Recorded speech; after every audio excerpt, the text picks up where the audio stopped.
लक्ष्मीची रांगोळी काढायला वाटणारी अवघड, पण त्यालाच आपण सोपं करून दाखवलं तर. चला तर बघूया व्हिडिओच्या माध्यमातून आपण ही रांगोळी कशी तयार केली आहे ती. हॅलो, मी अनघा. ए डॉट जवळे या आपल्या चॅनलवरती तुम्हा सगळ्यांचं पुन्हा एकदा स्वागत आहे. कसे आहात सगळे? मजेत ना? मार्गशीर्ष महिना हा देवी लक्ष्मी आणि भगवान विष्णूंना प्रिय आहे. तसेच तो विष्णुप्रिया म्हणून ओळखला जातो.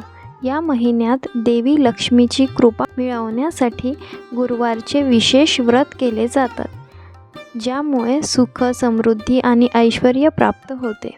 त्याचप्रमाणे या दिवशी आपण सकाळी दारात रांगोळी काढून त्यात देवीची पावले काढली जातात आणि सायंकाळी दिवे लावले जातात. तर त्याचसाठी आपण ही विशेष लक्ष्मीची रांगोळी म्हणजेच लक्ष्मीची रेडी रांगोळी मी तुम्हा सगळ्यांसाठी घेऊन आलेली आहे. चला तर मग आपण या व्हिडिओला सुरुवात करूयात आणि बघूया की आपण ही रांगोळी कशी तयार केलेली आहे ती.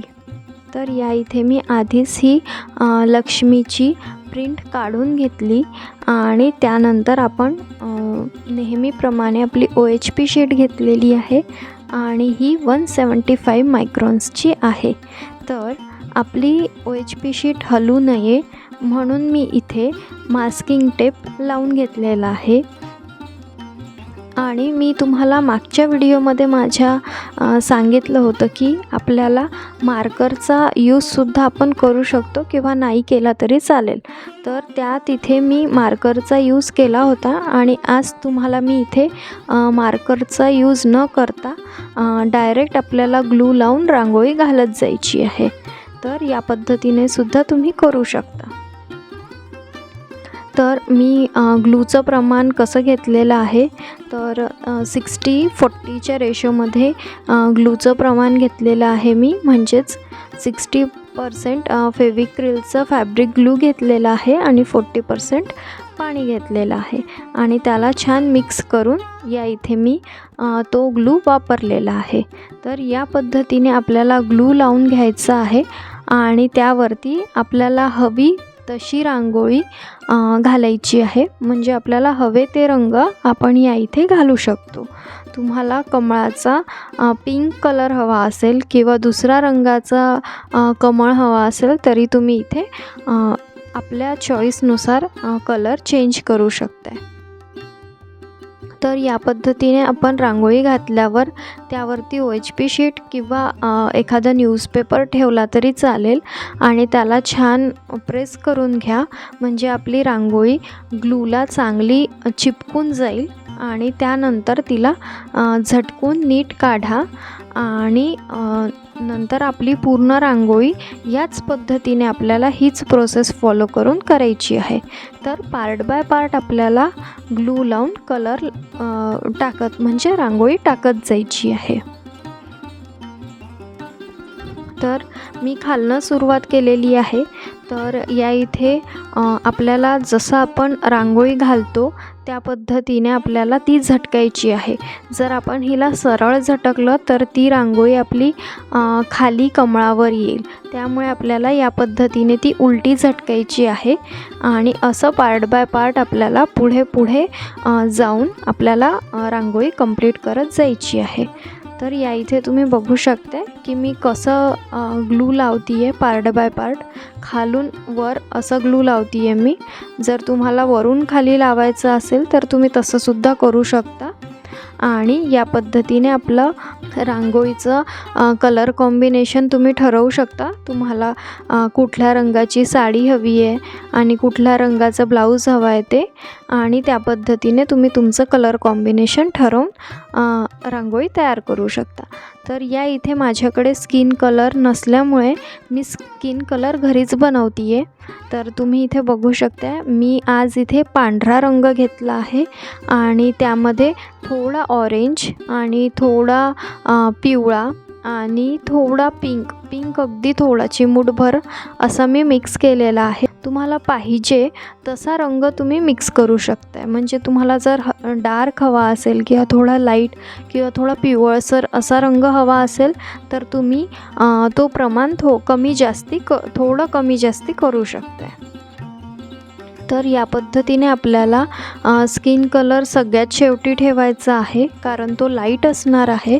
तर त्यावरती दुसरा रंग जायला नको म्हणून आपल्याला सगळ्यात शेवटी स्किन कलर करायचा आहे. आणि त्यानंतर आपण मुकुट करून घेऊयात. आणि यानंतर आपली फर्स्ट लेअर कंप्लीट होणार आहे. आणि फर्स्ट लेअर कंप्लीट झाल्यावर तिला तुम्ही छान वाळू द्या. तिला अर्धा तास छान वाळू द्या आणि अर्ध्या पाऊण तासाने तुम्ही त्यावरती सेकंड कोट करायला घ्या. तर ज्या पद्धतीने आपण फर्स्ट कोट कंप्लीट केलेला आहे त्या सेम पद्धतीने आपल्याला सेकंड कोट करायचं आहे. इथे मी हे जे दागिने आहेत ते जरा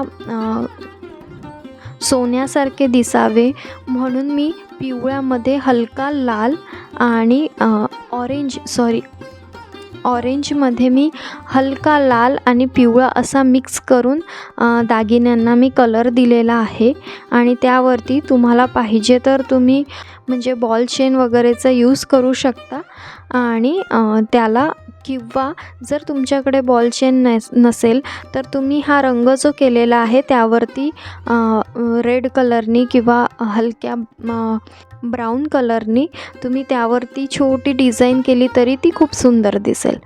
तर या पद्धतीने आपलं फर्स्ट कोट कंप्लीट करून आपण सेकंड कोटसुद्धा कंप्लीट केलेला आहे. आणि सेकंड कोटसुद्धा तुम्ही छान वाळू द्या अर्धा तास. आणि त्यानंतर आपल्याला थर्ड लेअर असणार आहे आपली ॲक्रेलिक कलरची. तर आता या इथे आपल्याला फेस बनवायचा आहे. तर इथे तुम्ही बघू शकता मी आज मार्करचा वापर केला नव्हता, त्यामुळे मला जी खाली प्रिंट ठेवलेली आहे त्यावरनं हलकं दिसत आहे थोडं, त्यावरनंच मी डोळे नाक करून घेते आहे. जर तुम्हाला इथे प्रॉब्लेम होत असेल तर तुम्ही नक्कीच फेसला फक्त डोळे नाक आणि ओठांचा आकार तुम्ही मार्करने करा, म्हणजे थोडा तो रंग तुम्हाला दिसेल आणि तुमच्या चुका होणार नाही आणि आपली रांगोळी छान बनेल. तर ही एक टिप तुम्ही नक्की फॉलो करा. जरी तुम्ही कुठल्या दुसऱ्या पार्टला मार्कर वापरला नाही तरी तुम्ही फेसला नक्की मार्कर वापरा. आणि डोळ्यांचा नाकाचा आणि ओठांचा शेप तुम्ही मार्करने करून घ्या. या इथे मला हलकं दिसत होतं, त्यावरनं मी डायरेक्ट कलरनेच इथे ड्रॉ करून घेतलेला आहे. तर तुम्ही इथे बघू शकता की आपला फेस या पद्धतीने कंप्लीट झालेला आहे. आणि आपल्याला फेसवरती काम करताना 0 नंबरचाच ब्रश वापरायचा आहे या इथे. आणि फेसवरती काम करताना आपल्याला अजिबात घाई करायची नाही आहे. एकदम हलक्या हाताने आणि हळूहळू तुम्हाला फेसवरती काम करायचं आहे, कारण तो जर बिघडला तर आपली पूर्ण रांगोळी बिघडून जाईल. त्यामुळे हलक्या हाताने तुम्ही ड्रॉ करा, लाईन्ससुद्धा हलक्या हाताने ड्रॉ करा. आणि फेसवर काम करत असताना आपल्याला कलरमध्ये पाणी बिलकुल घालायचं नाही आहे, कारण आपला स्किन कलर हा लाईट आहे आणि आपण ब्लॅक कलरनी त्यावरती ॲक्रेलिक कलर करतो आहे. तर ॲक्रेलिक कलरमध्ये जर पाणी राहिलं आणि जर तिथे जर तुम्ही ब्रशनी फिरवायला गेले तर पाण्याने ती पटकन पसरून जाईल, तो रंग आपला पटकन पसरून जाईल आणि पूर्ण रांगोळी आपली खराब होईल. त्यामुळे ॲक्रेलिक कलरमध्ये अजिबात पाणी घालायचं नाही आहे फेसवरती काम करत असताना. बाकी तुम्हाला बाउंड्रीज करायच्या आहेत आणि तुम्हाला असं वाटत आहे की आपला रंग खूपच घट्ट आहे आणि आपला ब्रश फिरत नाही आहे, तर हलका तुम्ही ब्रश ओला करा आणि त्यानंतर काम करा. पण अजिबात आपल्याला ॲक्रेलिक कलरमध्ये पाणी घालायचं नाही आहे, त्याने आपला रंग पसरू शकतो. तर तुम्ही या इथे बघू शकताय माझा ॲक्रेलिक कलर पूर्णपणे बाउंड्री सगळ्या करून झालेल्या आहेत. आता मी आपले दागिने डेकोरेट करते आहे. तर या इथे तुमच्याकडे असे मोती किंवा बॉल चेन असेल तर तुम्ही या पद्धतीने ग्लू लावून ते लावू शकता किंवा जर नसेल तुमच्याकडे तर तुम्ही त्याच 0 नंबरच्या ब्रशने हलका लाल रंग किंवा कथ्था रंग घेऊन हलके हलके असे गोल केले तरी ते दागिने खूप सुंदर दिसतील. तर या पद्धतीने तुम्ही हे दागिने डेकोरेट करू शकता आणि तुमची क्रिएटिव्हिटी दाखवू शकता. तर आजची ही रांगोळी युजफुल वाटली की नाही मला कमेंट करून नक्की सांगा. आणि आजकाल माझ्या मैत्रिणी जरा व्हिडिओज खूप कमी पाहत आहेत, तर प्लीज माझ्या चॅनलला व्हिजिट करा आणि माझे सगळे व्हिडिओज बघा. तुम्हाला बरेच प्रश्न येतात, तुम्ही कमेंट्स करत असता पण माझे व्हिडिओ पाहत नाही. तुमच्या सगळ्या कमेंट्सचे उत्तर मी नेहमी व्हिडिओमध्ये देत असते. तर प्लीज व्हिडिओ पूर्ण बघा आणि तुम्हाला काही शंका असतील त्या शंका नक्की तुमच्या दूर होतील.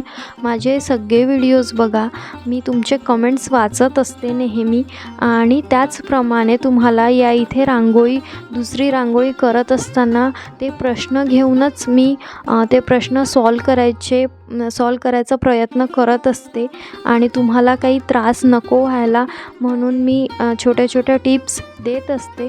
तर माझे व्हिडिओ नक्की पूर्ण बघत चला. आणि आजचा व्हिडिओ आवडला असेल तर आणि ही लक्ष्मीची सुंदर रांगोळी तुम्हाला आवडली असेल तर एक लाईक नक्की करा आणि मला कमेंट करून नक्की सांगा की आजची रांगोळी तुम्हाला कशी वाटली आहे ती. आणि माझ्या बऱ्याच अशा मैत्रिणी आहेत ज्या माझ्या व्हिडिओज पूर्णपणे बघतात आणि सुंदर सुंदर कमेंट्स करतात, तर त्यांना माझं मनापासून धन्यवाद. तर या पद्धतीने आपली रांगोळी कंप्लीट झालेली आहे. तर आता आपण ही पूर्ण एक्स्ट्रा असलेली OHP शीट कट करून घेणार आहे आणि या पद्धतीने आपण आपली रांगोळी डेकोरेट करू शकतो. तर व्हिडिओ आवडल्यास व्हिडिओ टाकल्या काही दिवसांसाठी आपल्याला एक हाईपचा ऑप्शन येतो कमेंटच्या तिथे.